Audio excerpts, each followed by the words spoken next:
रमेश में स्वागत है। दैनिक रोजगार समाचार 20 जनवरी 71,000 को नौकरी नियुक्ति पत्र बांटेंगे आज प्रधानमंत्री।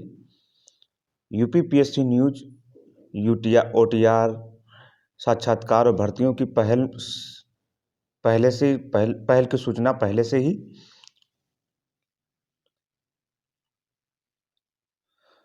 से ही और एसएससी 11,409 पद भर्ती आवेदन शुरू।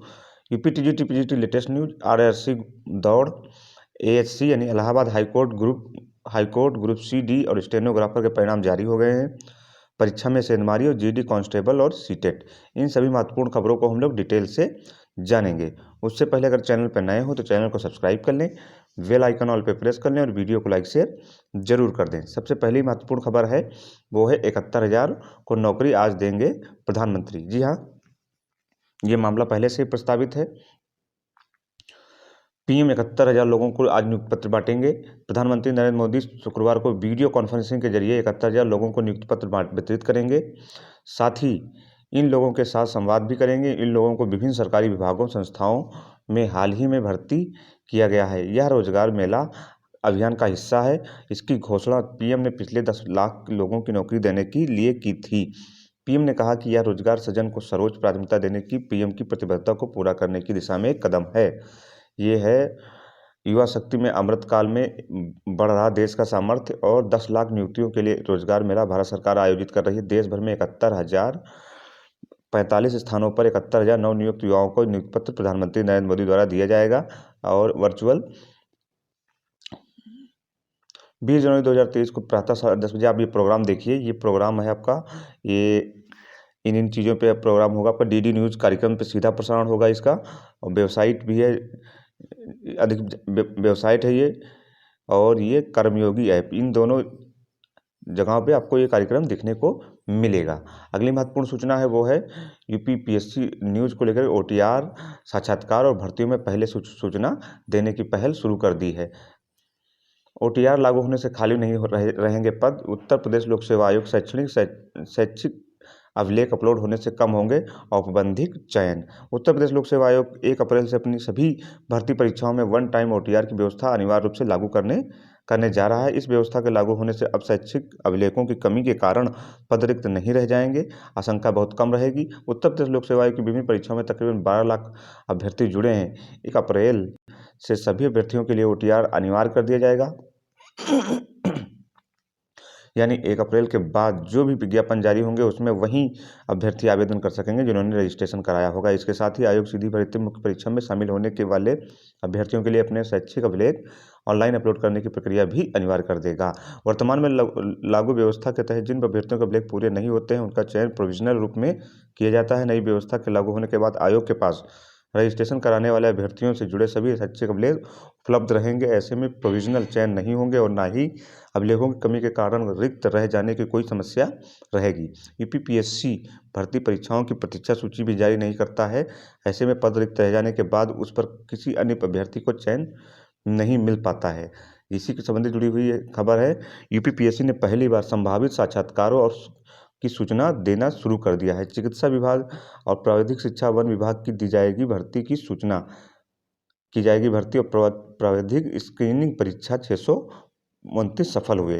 जी हाँ, चिकित्सा शिक्षा प्राविधिक शिक्षा में वन एवं वन्यजीव विभाग में 14 पदों पर भर्ती के इंटरव्यू जनवरी में अंत में संभावित है। उत्तर प्रदेश लोक सेवा आयोग ने अपनी वेबसाइट पर पहली बार इस बार सूचना जारी कर दी है, जो पहले ही 15 दिन पहले ही सूचना देने लगा है। उत्तर प्रदेश लोक सेवा आयोग ने प्राविधिक राजकीय होम्योपैथिक मेडिकल कॉलेज स्क्रीनिंग परीक्षा 2022 का परिणाम जारी करते हुए कुल 12 विषयों में 629 अभ्यर्थियों को सफल घोषित किया है।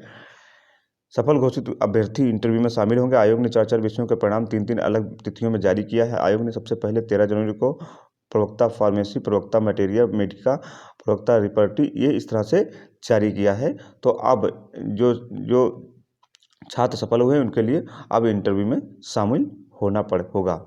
अगली महत्वपूर्ण सूचना है वो है एसएससी को लेकर। एसएससी 11,400 पदों पर भर्ती ने शुरू कर दी है। ये नॉन टेक्निकल पद हैं। कर्मचारी चयन आयोग के केंद्रीय विभागों में एमटीएस के 11,409 पदों पर भर्ती का आवेदन शुरू कर दिया है, विज्ञापन जारी कर दिया है और नॉन टेक्निकल 10,880 और हवलदार के 529 पद पर आवेदन शुरू हो गए हैं।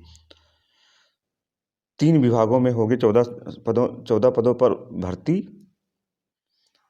कर्मचारी चयन आयोग ने मल्टीटास्किंग स्टाफ परीक्षा 2022 के तहत केंद्रीय विभागों में मंत्रालय में 11,400 पदों पर भर्ती की जाएगी।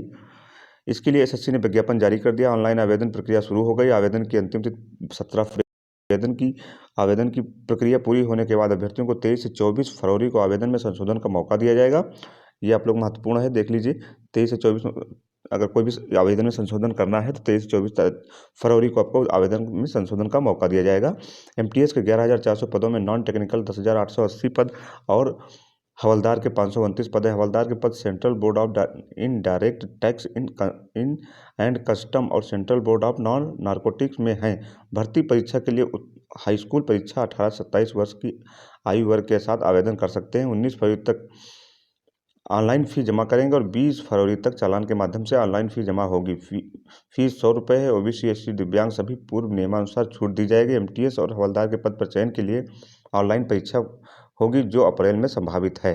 हवलदार के लिए आवेदन करने की अभ्यर्थियों को फिजिकल और मेडिकल टेस्ट भी देना होगा। पुरुष अभ्यर्थियों की लंबाई 157.5 और महिलाओं की 152 सेंटीमीटर होनी चाहिए। चिकित्सा स्क्रीनिंग में आए थे 4 गलत सवाल, तो आप लोगों के लिए महत्वपूर्ण खबर है। आप लोग इस बार पदों की संख्या बढ़ी। इस बार पिछली भर्ती के पदों की संख्या अधिक है। पिछली भर्ती अंतिम चरण में है। इसमें एमटीएस के हवलदार के 7,709 पद थे। इस बार 11,000 लगभग 4,000 पद, लगभग 3,500 पद इसमें बढ़े हुए मिले हैं। अगली महत्वपूर्ण सूचना है ओटीआर को लेकर के ही है। ओटीआर यूपीपीएससी न्यूज़ है ये। और इसके बाद अगली महत्वपूर्ण सूचना है वो है यूपी टीजीटी पीजीटी को लेकर। यूपी टीजीटी पीजीटी का कल धरना समाप्त हो गया है। धरने स्थल पर पूर्व मंत्री सिद्धार्थनाथ सिंह पहुंचे और उन्होंने ही आश्वासन देकर धरना समाप्त किया।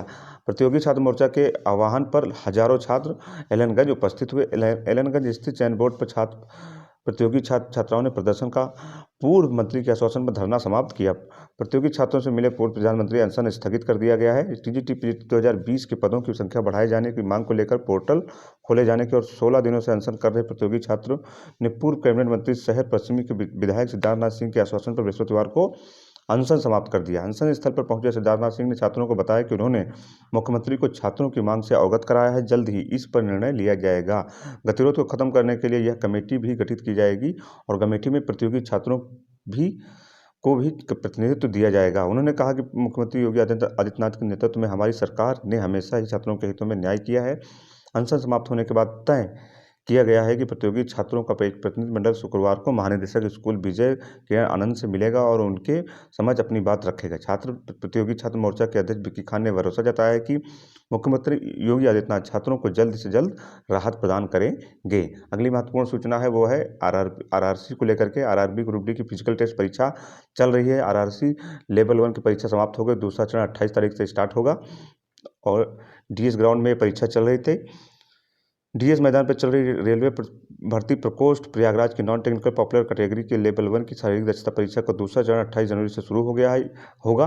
1 फरवरी को दूसरे चरण का समापन महिला अभ्यर्थियों की शारीरिक दक्षता परीक्षा के साथ पूरा होगा। इसके पूर्व लेवल 1 के पद ग्रुप डी के पहले चरण का समापन बृहस्पतिवार को हुआ। इस दौरान 15 में से कुल 1263 अभ्यर्थी जेड की डीएसएस ग्राउंड में पहुंचे। इसमें से 874 अभ्यर्थी सफल रहे जबकि 389 नौकरियों की रेस से बाहर हो गए। इस बार बीते 4 दिनों में 1685 अभ्यर्थी ही लेवल 1 की परीक्षा से बाहर हुए हैं। अगली महत्वपूर्ण सूचना है वो है high court group D SSC group C D and stenographer का परिणाम जारी कर दिया है। जी हाँ, सिविल कोर्ट स्टाफ केंद्रीकृत परीक्षा परिणाम घोषित कर दिया गया है। इलाहाबाद हाईकोर्ट की ओर से प्रदेश की सिविल कोर्ट में कर्मचारियों की भर्ती के आयोजित की गई सिविल कोर्ट स्टाफ केंद्रीकृत परीक्षा 2022-23 का परिणाम घोषित कर दिया गया। महानिबंधक आशीष गर्ग की ओर से अधिसूचना में कहा गया है कि भर्ती परीक्षा के प्रथम स्टेट का परिणाम जारी कर दिया गया है। अभ्यर्थी इसे हाईकोर्ट की वेबसाइट पर देख सकते हैं, तो आप लोग देख लीजिए। और अगर कट-ऑफ से संबंधित अगर कोई संशय हो तो आप मुझे कमेंट करिए, मैं इस पर आपको वीडियो बना दूंगा। अगली महत्वपूर्ण सूचना है वो सेंधमारी को लेकर के है। सेंधमारी में लगातार लगे हुए हैं।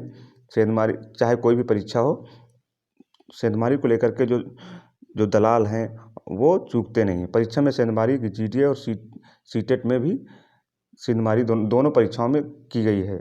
सीआरपीएफ सिपाही भी गैंग में शामिल था। कर्मचारी चयन आयोग की जीडी कांस्टेबल परीक्षा में सेंधमारी करने वाले गिरोह को लेकर अहम तथ्य उजागर हुआ है कि गिरोह में केंद्रीय सशस्त्र पुलिस बल यानी सीआरपीएफ में तैनात सिपाही भी शामिल था। अभ्यर्थियों से संपर्क कर फंसाता था जाल में। और सीटेट पेपर लीक कोचिंग संचालक 3 साल से गिरोह में था शामिल। ये भी गिरोह चला रहा था कोचिंग संचालक Amit Singh. CTET paper leak कराने वाले गिरोह में शामिल कोचिंग संचालक अमित सिंह 3 वर्षों से यह खेल कर रहा था। गिरोह में शामिल होकर अभी जब अधिक रकम मिलने लगी तो उसने एक एक करके अपनी तीनों कोचिंग बंद कर दी। एसटीएफ की जांच में यह तथ्य सामने आया। हालांकि एसटीएफ अभी तक ये पता नहीं कर सकी है कि आखिर पेपर लीक गिरोह का मुख्य सरगना कौन है। सीटेट का पेपर लीक करने वाले गिरोह का राज फांस कर एसटीएफ ने बीते मंगलवार को मेरठ से सोमवीर व महक सिंह को गिरफ्तार किया था। उनसे मिली जानकारी में एसटीएफ इंदिरा नगर के अमित को गिरफ्तार कर जेल भेज दिया। एसटीएफ उसके बैंक खाते खंगाल रही। जांच में 2-3 नाम और सामने आए, इसकी तलाश की जा रही है। तो फिलहाल जो सेंधमारी दलाल हैं वो सेंधमारी में हमेशा लगे ही रहते हैं, कोई मौका नहीं छोड़ते हैं। तो ये रही कुछ महत्वपूर्ण खबरें जो विभिन्न रोजगार समाचार पत्रों पर छाई हुई हैं और विद्यार्थियों के लिए महत्वपूर्ण है। आप सभी के लिए महत्वपूर्ण है। अगर चैनल पर नए हों तो चैनल को जरूर से जरूर सब्सक्राइब कर लें और अगर वीडियो आपको अच्छा लगे तो वीडियो को लाइक शेयर जरूर कर दें। इससे हमें मोटिवेशन मिलता है। पूरा वीडियो देखने के लिए धन्यवाद।